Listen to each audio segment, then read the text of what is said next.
Today, I'm making the most moist and decadent salted caramel chocolate cake. It features a super scrumptious base layer of malted chocolate cake that's then topped with tangy cream cheese frosting and a big old drizzle of salted caramel.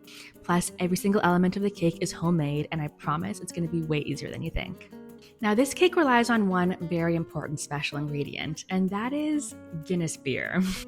The beer actually bakes right into our cake batter, and almost all of the alcohol content evaporates in the process, meaning this is not a boozy cake, and instead, we're really relying on the Guinness to give our cake an extra malted, nutty flavor. And if you can't find Guinness near you, no problem, you can use any dry stout in its place, and if you'd prefer to go completely alcohol-free, Guinness also makes a non-alcoholic beer option, which makes for a perfect substitute.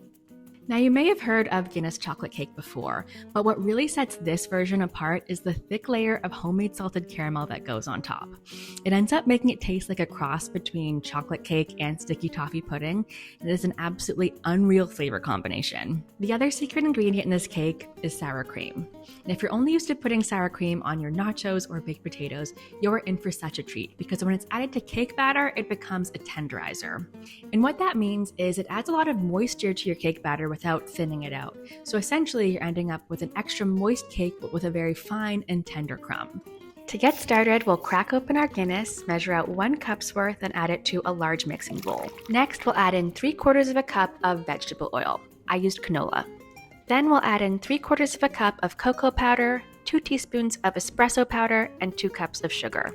Give the mixture a good whisk until most of the clumps have dissolved. Then, in a small bowl or measuring cup, we'll combine 3/4 of a cup of sour cream, 2 large eggs, and 1 tablespoon of vanilla extract. Give it a good mix until it's well combined, and then we'll add it to our Guinness and cocoa mixture. And as I mentioned earlier, sour cream is one of the MVPs of this cake because its high fat content leads to a richer, more luxurious mouthfeel. And the extra moisture that it adds will keep your cake moist for longer.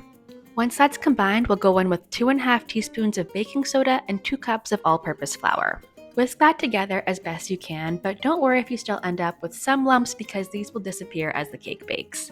And before we bake our cake, we're going to be sure to grease and line the cake tin we're using. I used an 8-inch round springform cake tin, but you can use whatever tin you have, just be sure to adjust the bake time accordingly. We'll bake our cake at 350 degrees Fahrenheit for 1 hour or up to 1 hour and 15 minutes. You'll know the cake is done when you can stick a toothpick in the center and it comes out clean.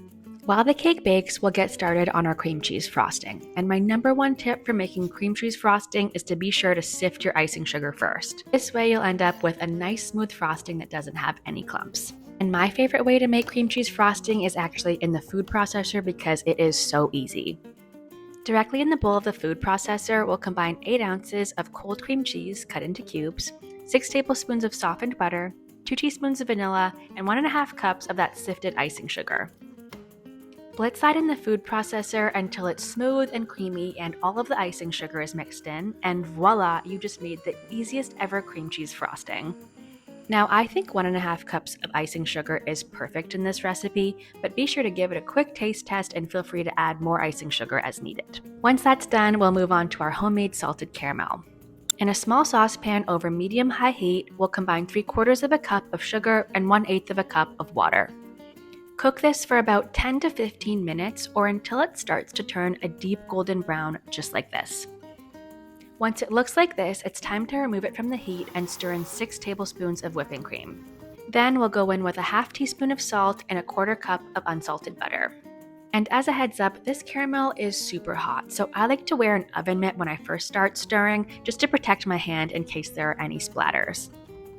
Once the butter is mixed into the caramel and it looks nice and smooth and creamy like this, set it aside in a heat-proof jar or bowl. The caramel will still be very hot at this point, so be sure to let it cool for at least 30 minutes before using.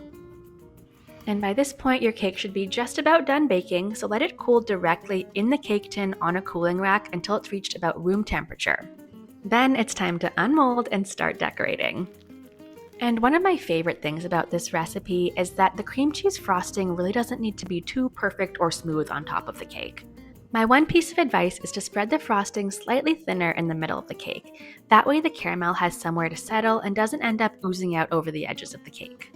And when it's time for the caramel, I like to just drizzle this on with a spoon. It really doesn't need to be too perfect.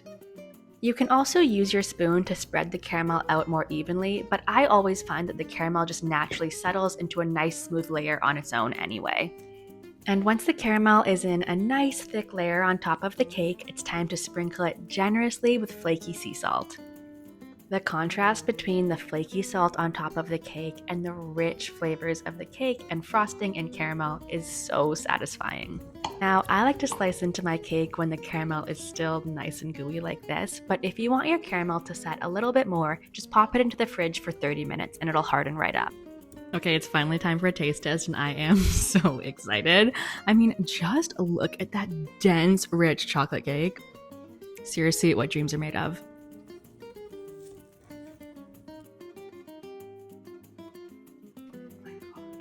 Every single crumb is so insanely good. Oh, I don't think you can go back to normal chocolate cake after you try this.